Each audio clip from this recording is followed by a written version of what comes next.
Chapter 16. The Listener. Having thanked the sharks again for their kindness, the doctor and his pets set off once more on their journey home in the swift ship with the 3 red sails. As they moved out into the open sea, the animals all went downstairs to see what their new boat was like inside, while the doctor leant on the rail at the back of the ship with a pipe in his mouth, watching the Canary Islands fade away in the blue dusk of the evening, while he was standing there wondering how the monkeys were getting on, and what his garden would look like when he got back to Puddleby. Dab-Dab came tumbling up the stairs, all smiles and full of news. "Doctor," she cried, "this ship of the pirates is simply beautiful." "Absolutely. The beds downstairs are made of primrose silk, with hundreds of big pillows and cushions. There are thick, soft carpets on the floors. The dishes are made of silver. And there are all sorts of good things to eat and drink, special things, the larder. Well, it's just like a shop, that's all. Never saw anything like it in your life. Just think, they kept 5 different kinds of sardines, those men. Come and look. Oh, and we found a little room down there with the door locked. And we are all crazy to get in and see what's inside. Jip says it must be where the pirates kept their treasure, but we can't open the door. Come down and see if you can. Let us in." So the doctor went downstairs and he saw that it was indeed a beautiful. He found the animals gathered round a little door, all talking at once, trying to guess what was inside. The doctor turned the handle but it wouldn't open. Then they all started to hunt for the key. They looked under the mat. They looked under all the carpets. They looked in all the cupboards and drawers and lockers. In the big chests in the ship's dining room, they looked everywhere. While they were doing this, they discovered a lot of new and wonderful things that the pirates must have stolen from other ships. Cashmere shawls, as thin as a cobweb, embroidered with flowers of gold. Jars of fine tobacco from Jamaica. Carved ivory boxes full of Russian tea. An old violin with a string broken and a picture on the back. A set of big chessmen carved out of coral and amber.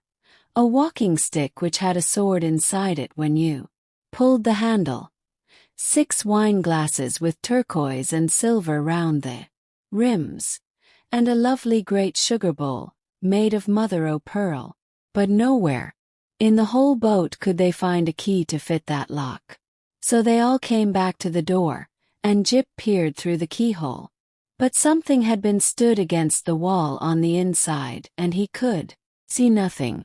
While they were standing around wondering what they should do, the Tutu suddenly said, "Listen. I do believe there's someone in there." They all kept still a moment. Then the doctor said, "You must be mistaken, Tutu. I don't hear anything." "I'm sure of it," said the owl. "There it is again, don't you hear that?" "No, I do not," said the doctor. "What kind of a sound is it?" "I hear the noise of someone putting his hand in his pocket," said the owl. "But that makes hardly any sound at all," said the doctor. "You couldn't hear that out here." "Pardon me, but I can," said Tutu. "I tell you there is someone on the other side of that door putting his hand in his pocket. Almost everything makes some noise, if your ears are only sharp enough to catch it. But can hear a mole walking in his tunnel under the earth. And they think they're good hearers.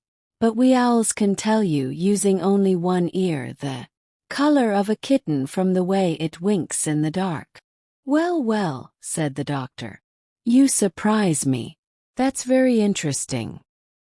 Listen again and tell me what he's doing now." "I'm not sure yet," said Tutu. "If it's a man at all.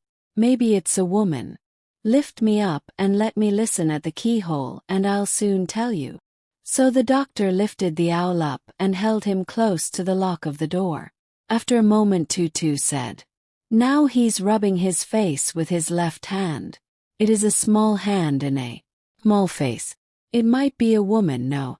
Now he pushes his hair back off his forehead. It's a man all right. Women sometimes do that," said the doctor. "True," said the owl. "But when they do, their long hair makes quite a different sound. Make that fidgety pig keep still.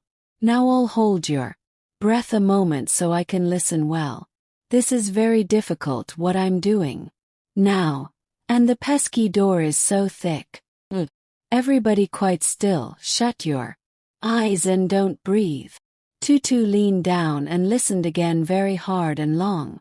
At last he looked up into the doctor's face and said, "The man in there is unhappy.